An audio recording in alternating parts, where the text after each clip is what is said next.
नमस्कार दोस्तों, आशा करता हूँ आप लोग अच्छे होंगे। तो जैसे मैं पिछले वीडियो में कहा था कि जो थर्ड सेम का पेपर है, यानी सेकेंड ईयर, थर्ड ईयर और फाइनल ईयर का पेपर ऑलरेडी हो चुका है और उनका जो एकेडमिक सेशन शुरू हो चुका है, उससे रिलेटेड जो वीडियो है एकेडमिक कैलेंडर, वो मैं पिछले वीडियो में बना चुका हूँ, आप उसमें देख सकते हैं। और अभी जो आज का वीडियो है वो है थर्ड सेम के एग्जाम को लेके। अब थर्ड सेम का एग्जाम का डेट जो है वो डिस्क्लोज हो चुका है, वो डिस्प्ले हो चुका है। और फर्स्ट ईयर का अभी तक कुछ कंफर्म नहीं है, अभी तक कुछ उसका आया नहीं है। जैसे ही आता है उस पर हम लोग वीडियो बना लेंगे।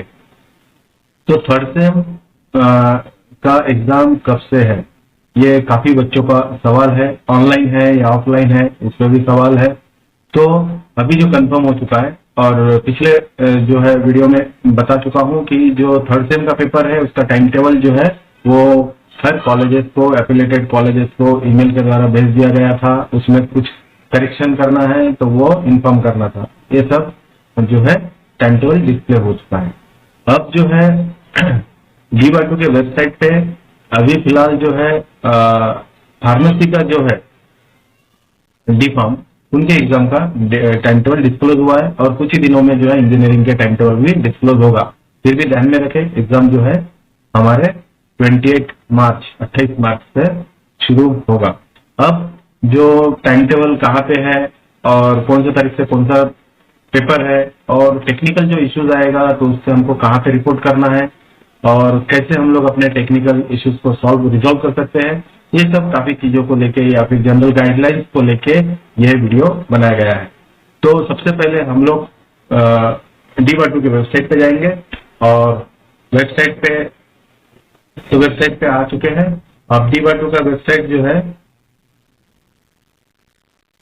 ठीक है, तो DY2 का जो वेबसाइट है dy2.ac.in। हम लोग जो है जनरल इंस्ट्रक्शन, ये जो है सभी के लिए है, बहुत ही इंपॉर्टेंट इंस्ट्रक्शन है और इस इंस्ट्रक्शन को हमको फॉलो करके चलना है एग्जाम के दौरान। तो हर एग्जाम में, एग्जाम से पहले, ऑनलाइन एग्जाम से पहले ये जो है तुम्हारे जनरल गाइडलाइन जो है वो यूनिवर्सिटी द्वारा प्रोवाइड किया जाता है और उसको स्ट्रिक्टली फॉलो करना पड़ता है। ये जो important guidelines, instruction for online examination winter 2021, तो इसमें मेंशन करके है कि doctor Baba Saheb Ambedkar technical university has decided to schedule second year engineering, pharmacy and first year architecture course winter 2021 online examination from 28 March 2022। तो 28 मार्च से जो है सेकेंड ईयर इंजीनियरिंग और फार्मेसी और फर्स्ट ईयर का जो आर्किटेक्चर के स्टूडेंट्स है उनका एग्जाम शुरू हो रहा है। ठीक है, तो सभी को ये इन्फॉर्म किया जा रहा है कि ये एग्जाम जो है सुचारू रूप से चले, अच्छे से स्मूथली चले, किसी प्रकार का कोई दिक्कत ना हो, इसके लिए ये गाइडलाइंस को फॉलो करने के लिए कहा जा रहा है। तो सबसे पहला जो पॉइंट है, conduct of winter 2021 examination is online image proctored. तो ऑनलाइन इमेज प्रोक्टर्ड यानी ऑनलाइन एग्जाम जो इसके पहले भी हो चुका है वैसे ही एग्जाम होगा ये विंटर 2021 का। और सेकेंड पॉइंट ये है कि examination can be given using Android based mobile with camera और लैपटॉप विथ कैमरा ऑन और डेस्कटॉप विथ कैमरा ऑन। तो कहने का मतलब ये जो है हम लोग एग्जाम मोबाइल के द्वारा भी दे सकते हैं, लैपटॉप के द्वारा भी दे सकते हैं और जो है हमारे डेस्कटॉप के द्वारा भी दे सकते हैं, सिर्फ उसमें कैमरा होना अनिवार्य है। थर्ड पॉइंट जो है, एग्जामिनेशन मोड जो है MCQs बेस्ड रहेगा। Fourth point, online examination result will be declared only for these students with college approved exam form. तो जो कॉलेज ने जिन जिन बच्चों का एग्जाम फॉर्म को अप्रूव किया है वही बच्चे जो है उनका ही रिजल्ट जो है डिक्लेयर किया जाएगा या फिर वही लोग एग्जाम में अपियर हो पाएंगे। तब इंस्टीट्यूट को इंस्ट्रक्शन भी दिया जा रहा है कि वो एक अपना IT कोऑर्डिनेटर अपॉइंट करे कॉलेज में, किसी प्रकार का इंस्टीट्यूट लेवल का जो भी क्वेरीज है उसको रिजॉल्व कर सके। ठीक है, 6 पॉइंट में IT कोऑर्डिनेटर जो होगा उसके पास एग्जाम लिंक होगा, यूजर नेम पासवर्ड जो रहेगा सभी बच्चों का, जिससे कि किसी बच्चों का कुछ लॉगिन इश्यू आता है या पासवर्ड वगैरह चाहिए तो वो आईटी कोऑर्डिनेटर्स के पास से ले सकता है। आईटी कोऑर्डिनेटर उन्हें प्रोवाइड करेंगे। 7th point, allow the exam portal to use the camera of your device for proctoring purposes. तो निगरानी रखने के लिए जो हम लोग एग्जाम लॉगिन करेंगे वहां पे कैमरा को परमिशन देना है, अलाउ करना है, नहीं तो फिर लॉगिन को प्रॉब्लम होता है, तो लॉगिन नहीं होता है। इसलिए 7th पॉइंट पे बोला है कि कैमरा को परमिशन देना है। 8th पॉइंट में क्या कहा है, students are suppose to keep record of screenshot taken after completion of exam. तो बहुत ही इंपॉर्टेंट पॉइंट है कि एग्जाम कंप्लीट होने के बाद कुछ जो है टेक्निकल इश्यूज होता है कि हमने तो एग्जाम दिया था, हमारा एब्सेंट दिखा रहा है, या फिर हमारा जो है अपने आप लॉग आउट हो गया है, अभी लॉगिन नहीं हो रहा है, तो काफी सारा इश्यूज रहता है। तो जैसे ही बच्चे का एग्जाम हो जाता है तो वो फर्दर कभी कुछ क्वेरीज के लिए स्क्रीनशॉट जो है वो रखे। तो students are suppose to keep screenshot after completion of exam. 9th point में कहा गया है कि यूज क्रोम ब्राउजर अपडेटेड। तो जो मोबाइल होगा उसका क्रोम ब्राउजर को प्ले स्टोर में जाके उसको अपडेट करें, या फिर तुम्हारे अगर लैपटॉप या डेस्कटॉप है वहां पे भी क्रोम ब्राउजर को अपडेट करने के बाद ही वो एग्जाम दे सकता है। अगर अपडेट नहीं होगा फिर से लॉगिन का इश्यू हो सकता है। तो ये कहा गया है। उसके अलावा एग्जाम जो है क्रोम ब्राउजर के द्वारा ही देना है, क्योंकि दूसरे कोई भी ब्राउजर में जो है तुम्हारे लॉगिन नहीं होगा, या फिर होगा तो भी बहुत सारे इश्यूज आएंगे। इसलिए बेस्ट वे है कि Chrome browser, updated Chrome browser में ही लॉगिन करें। 10th पॉइंट जो कहा गया है कि टेक्निकल हेल्प के लिए जब एग्जाम चल रहा है तो कॉन्टैक्ट हेल्पलाइन नंबर, यूनिवर्सिटी जो है काफी सारे हेल्पलाइन नंबर प्रोवाइड किया है, उनको कॉन्टैक्ट करना है अगर कोई किसी प्रकार का किसी को टेक्निकल हेल्प की जरूरत हो। When exam time is over, exam paper will be submitted automatically, so don't worry about submission. तो जैसे ही 90 मिनट्स का अगर शेड्यूल है तो जैसे ही आपका टाइम खत्म हो जाएगा तो आपका ऑटोमेटिक वो आपका पेपर कंप्लीशन हो जाएगा। अगर आपने सबमिट भी नहीं किया है तो भी वो सबमिट हो जाएगा, इसलिए उसको लेकर चिंता करने की कोई जरूरत नहीं, ऐसा कहा है। 12th पॉइंट में कहा है कि for MCQ the student have to select on out of 4 given option and then select the save and next.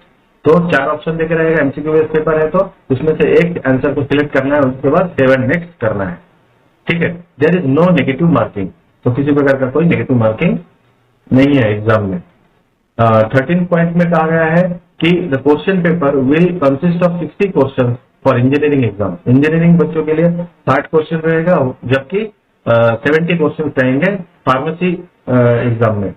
ठीक है, और student can solve any number of question, कितना भी क्वेश्चन आप सॉल्व कर सकते हैं, ऐसा कोई लिमिटेशन नहीं है। 60 का 60 क्वेश्चन सॉल्व करो, या फिर फार्मेसी में है तो 70 का 70 क्वेश्चन सॉल्व करो। सभी क्वेश्चन को जो है 1.5 मार्क का वेटेज है, और मैक्सिमम मार्क जो है तुम्हारे 60 है for engineering and 75 for pharmacy. तो 14th point and the last point is that कि टाइम ड्यूरेशन जो है वो 90 मिनट्स का है, जैसे कि हम लोग पहले ही कहे 1.5 घंटे का पेपर है। जबकि विंडो जो है एग्जाम का जो पोर्टल है वो ओपन रहेगा 3 घंटे के लिए। तो examination will be conducted in 2 session, 2 session में पेपर रहेगा एज पर टाइम टेबल में, जैसे देखे मॉर्निंग सेशन और आफ्टरनून सेशन। मॉर्निंग सेशन का जो टाइम है 10 AM से लेके 1 PM, यानी 10 बजे से 1 बजे तक वो जो एग्जाम का विंडो है ओपन रहेगा, लॉग इन कर सकते हैं। Afternoon session will be at 2 PM to 5 PM, 2 बजे से 5 बजे तक आफ्टरनून सेशन रहेगा। तो as we have already provide 3 hour slots for 90 minutes exam, so the student can resolve their problem like network।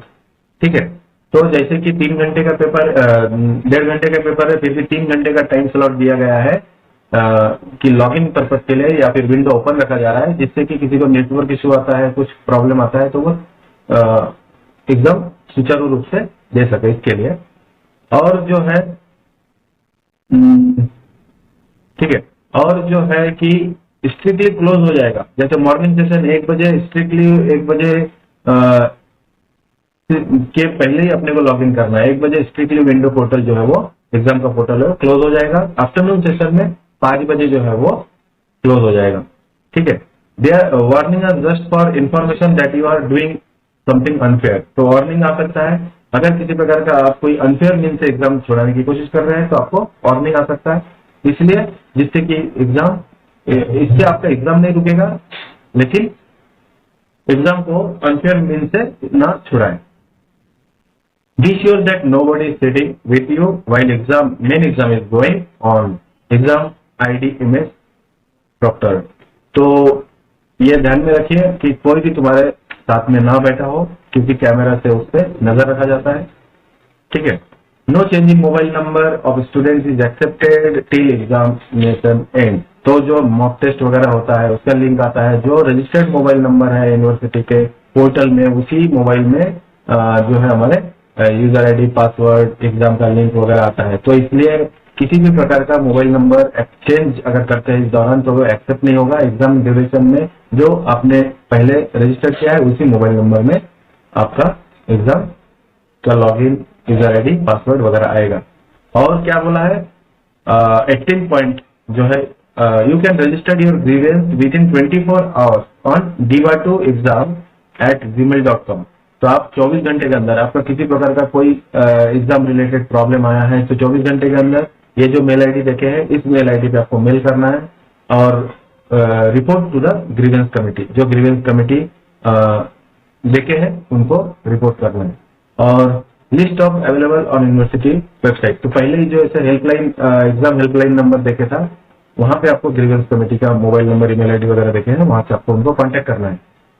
बेवजह एग्जाम जो कंट्रोल ऑफ एग्जामिनेशन उन्हें call नहीं करना है, क्योंकि बच्चे जो है कुछ भी प्रॉब्लम आता है तो झट से सीओई को, एग्जाम जो एग्जाम का कंट्रोलर है उनको कॉल कर देते हैं छोटी छोटी इश्यूज पे।